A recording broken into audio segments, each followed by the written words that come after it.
ডাকাতির মামলায় আমাদের অ্যাডভোকেটরা ব্যারিস্টাররা কাজ করে, আমাদের হাকিমরা রায় দেয়।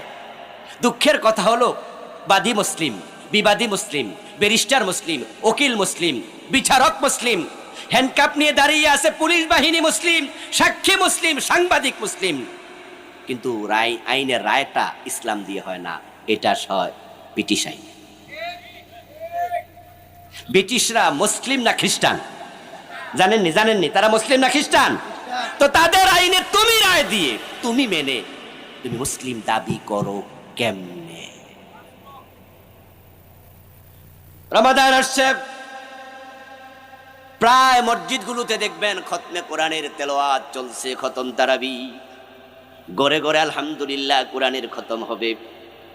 কিন্তু কোরআন আমরা যারা বুঝতেছি, পিছনে দাঁড়ায়া দাঁড়ায়া মাওলানা সাহেব কোরআন শুনছে, সামনে দাঁড়িয়ে হাফেজ কোরআন পড়ছে।